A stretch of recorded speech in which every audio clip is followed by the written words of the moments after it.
हम लोग गुप्त एवं गुप्तोत्तर युग देखेंगे। चलिए आरंभ करते हैं। गुप्त वंश ने लगभग 275 से 550 ईस्वी तक शासन किया।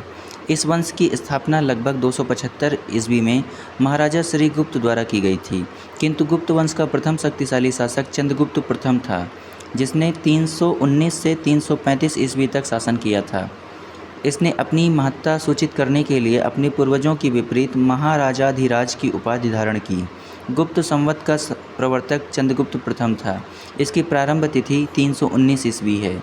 इतिहासकार विंसेंट स्मिथ ने अपनी रचना अर्ली हिस्ट्री ऑफ इंडिया में समुद्रगुप्त की वीरता एवं विजयों पर मुक्त होकर उसे भारतीय नेपोलियन की संज्ञा दी।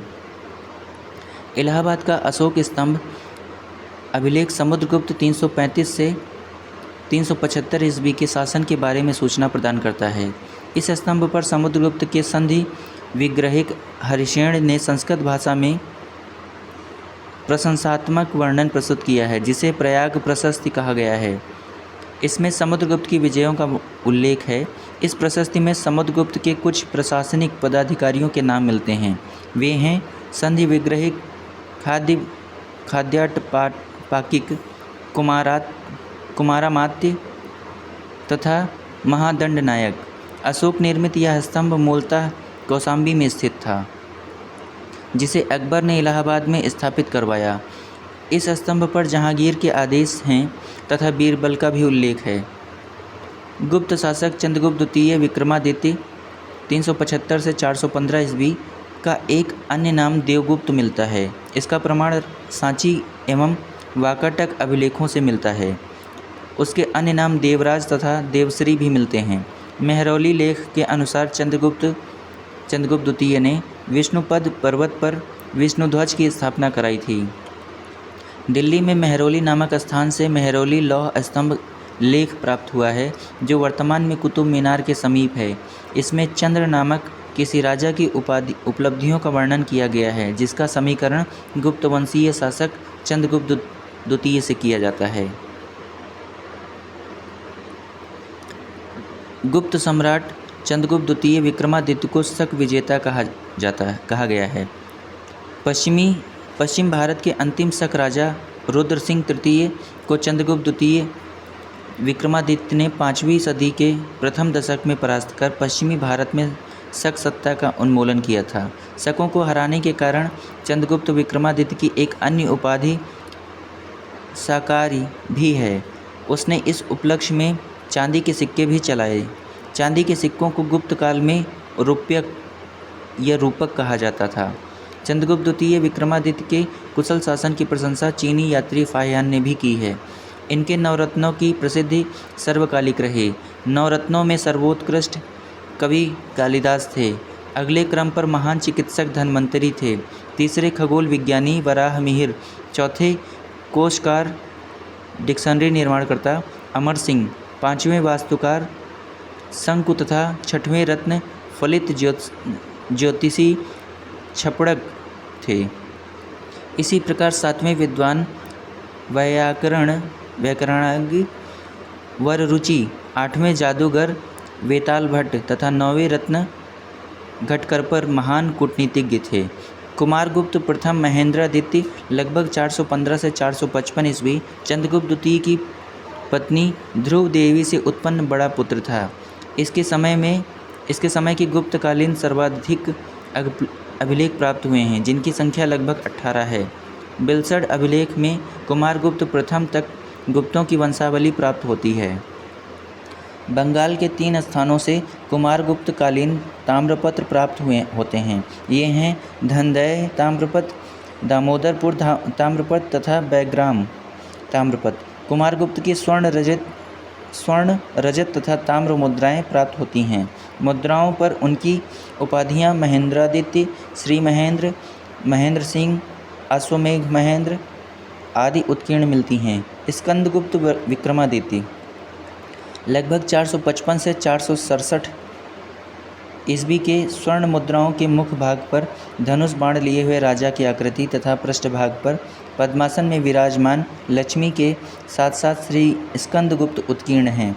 कुछ सिक्कों के ऊपर गरुड़ ध्वज तथा उसकी उपाधि विक्रमादित्य अंकित है।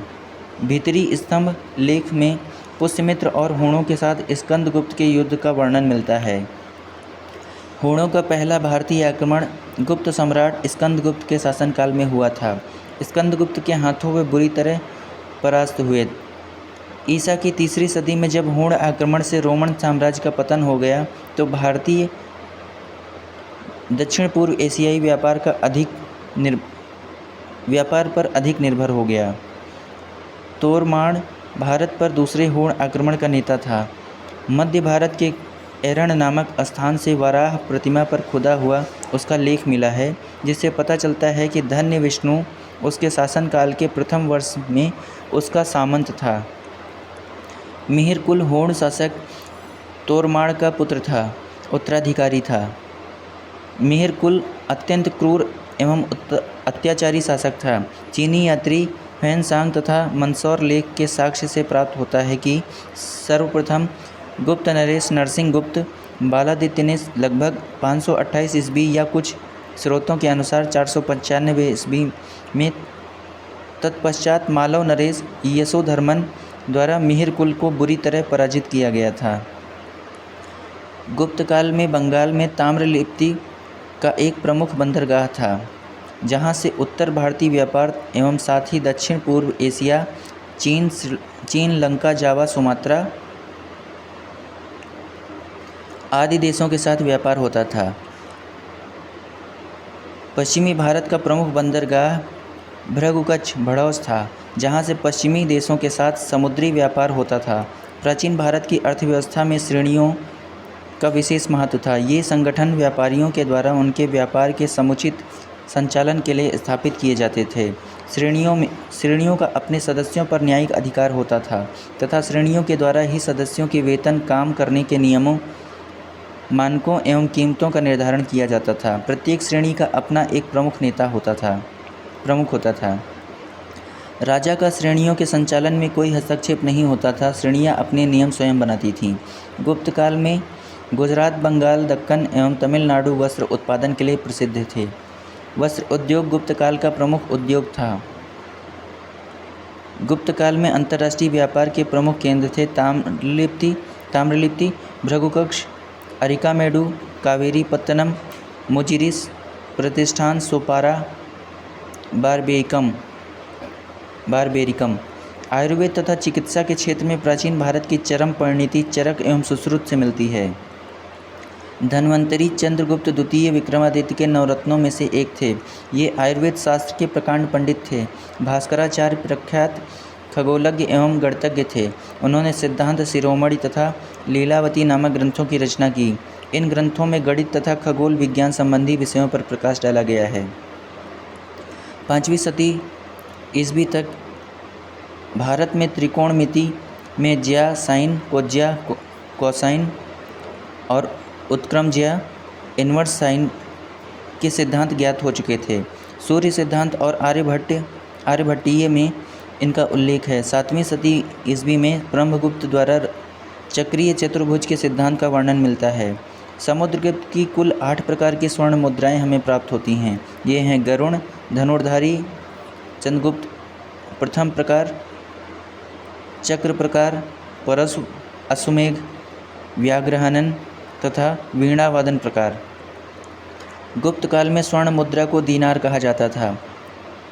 चीनी यात्री फायान के अनुसार लोग दैनिक क्रय विक्रय में कौड़ियों का प्रयोग करते थे। गुप्त शासकों के सिक्के उत्तर प्रदेश, बिहार, बंगाल, मध्य प्रदेश, राजस्थान और उड़ीसा में पाए गए हैं। सिक्कों का सबसे प्रसिद्ध प्राप्ति स्थल राजस्थान का भरतपुर बयाना है। इनके द्वारा जारी किए गए चांदी के सिक्के रूपक कहलाते थे। गुप्त शासकों में चंद्रगुप्त प्रथम द्वारा सर्वप्रथम सिक्के जारी किए गए।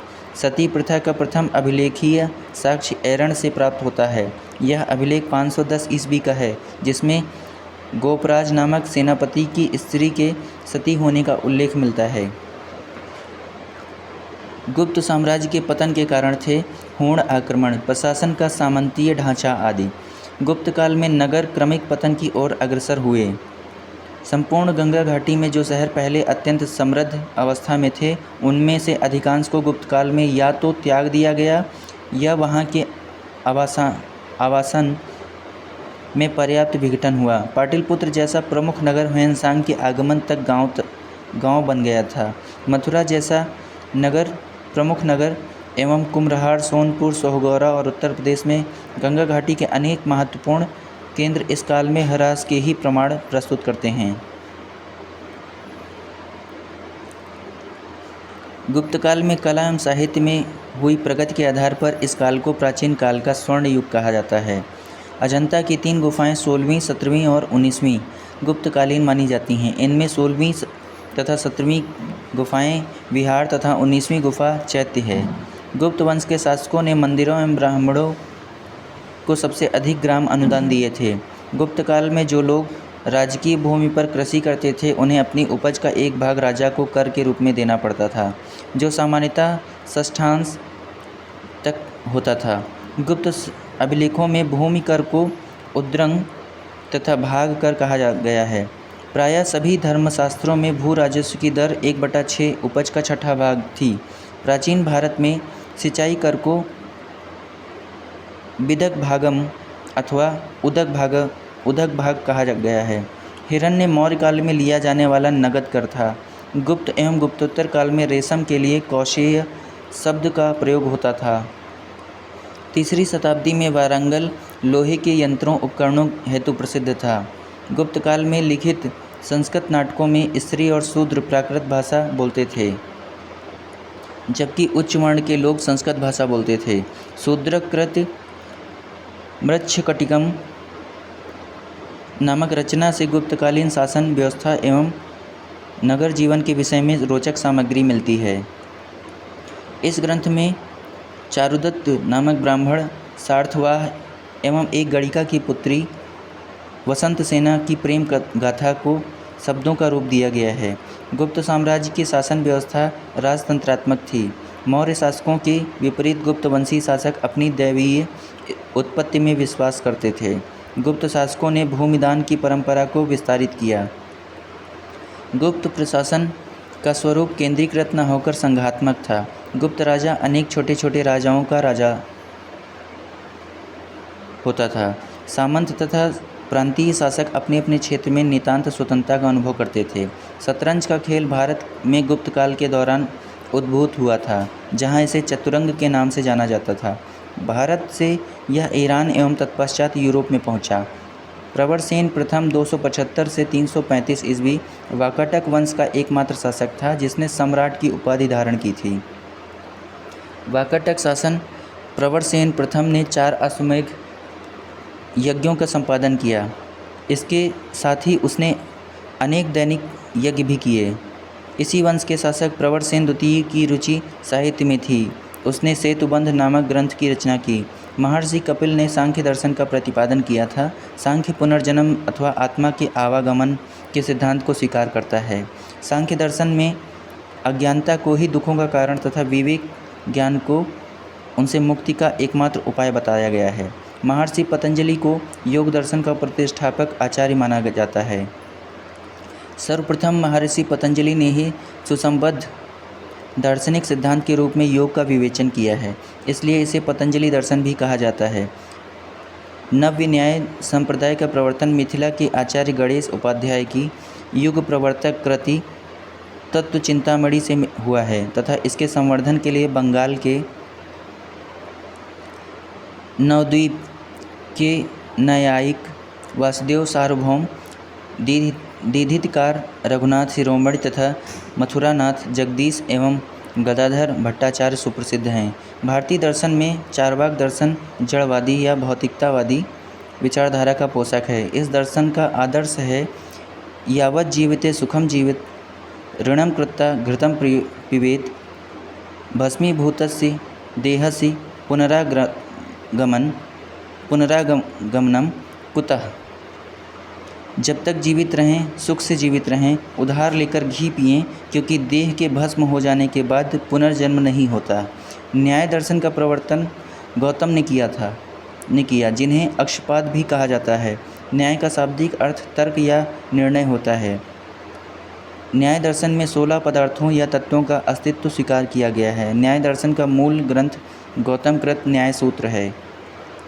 कर्म का सिद्धांत मीमांसा दर्शन से संबंधित है। इसे पूर्व मीमांसा, कर्म मीमांसा तथा धर्म मीमांसा भी कहते हैं।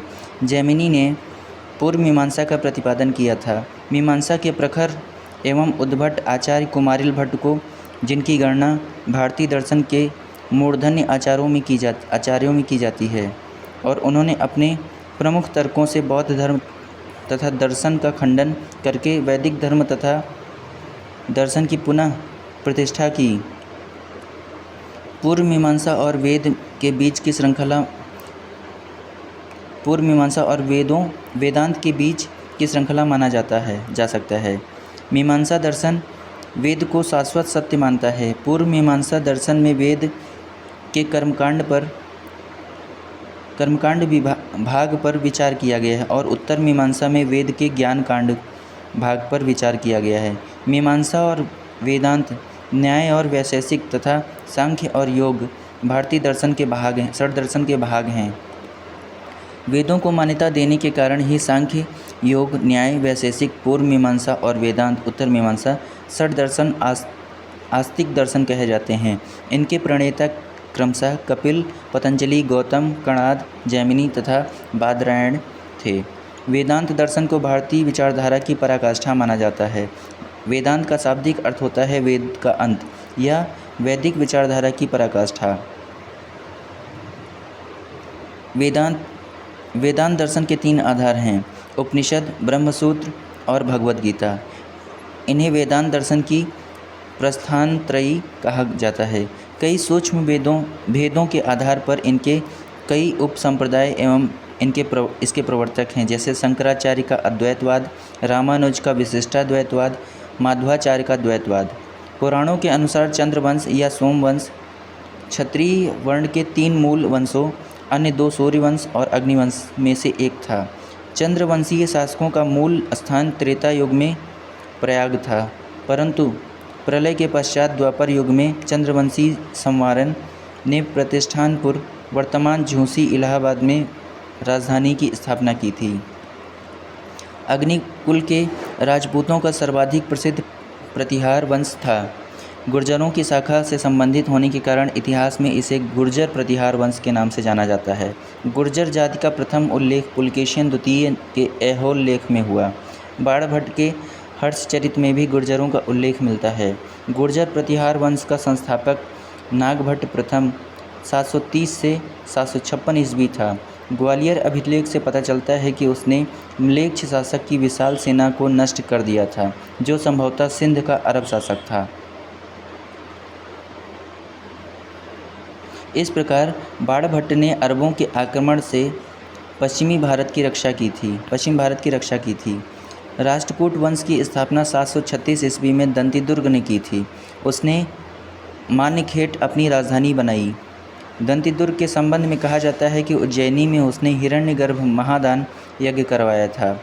राष्ट्रकूट राजा अमोघ वर्ष प्रथम का जन्म 800 ईस्वी में नर्मदा नदी के किनारे श्री भावन नामक स्थान पर सैनिक छावनी में हुआ था।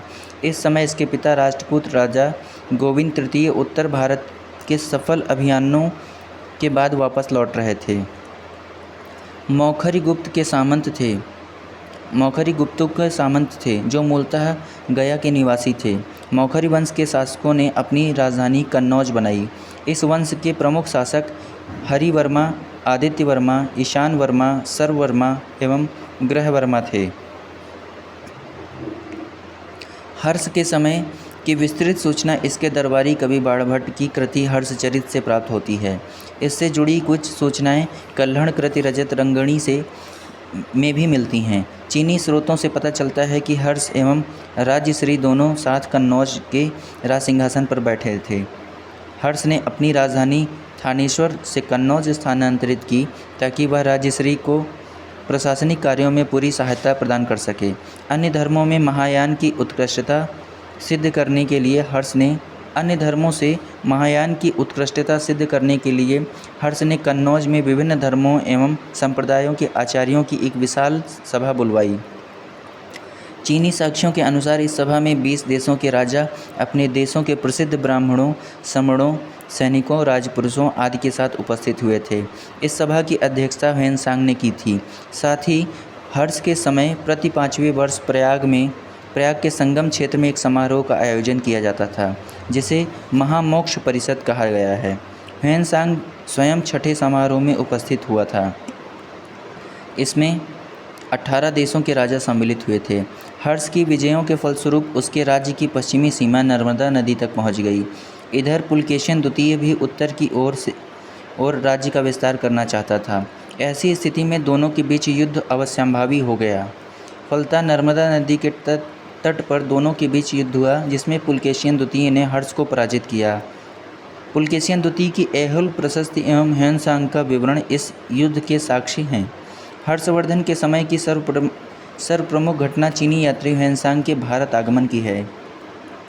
उसने तांग शासकों की राजधानी चंगन, चीन से भारतवर्ष के लिए 629 ईस्वी में प्रस्थान किया। अपनी भारत यात्रा के ऊपर उसने एक ग्रंथ लिखा जिसे सी युकी कहा जाता है। इसने भीनमाल की यात्रा भी की। इसे यात्रियों का राजकुमार कहा जाता है। ह्वेनसांग के अनुसार सड़कों पर आवागमन पूर्णतः सुरक्षित नहीं था। अपराध अथवा निर्दोष सिद्ध करने के लिए अग्नि, जल, विष आदि द्वारा दिव्य परीक्षाएं ली जाती थीं। उसके अनुसार व्यापारिक मार्गों, घाटों, बिक्री की वस्तुओं आदि पर भी कर लगते थे, जिससे राज्य को पर्याप्त धन प्राप्त होता था। ह्वेनसांग चीन के तांग वंशीय शासक ताई सुंग का समकालीन था। इसी के राज्य का नागरिक था। 637 ईस्वी में ह्वेनसांग नालंदा विश्वविद्यालय गया।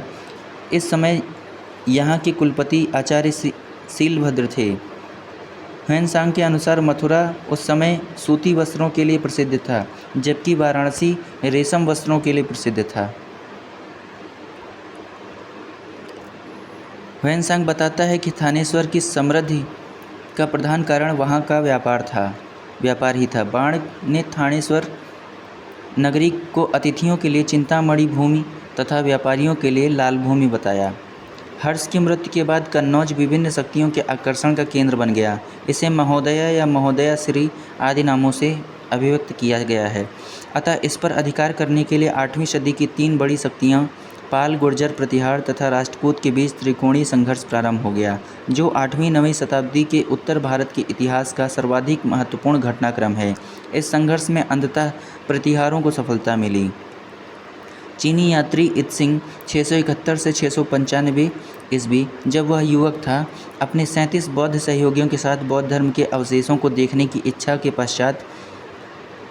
इच्छा से पाश्चात्य विश्व का भ्रमण करने का निश्चय किया। वह दक्षिण के समुद्री मार्ग से होकर भारत आया और सुमात्रा होते हुए चीन वापस लौट गया।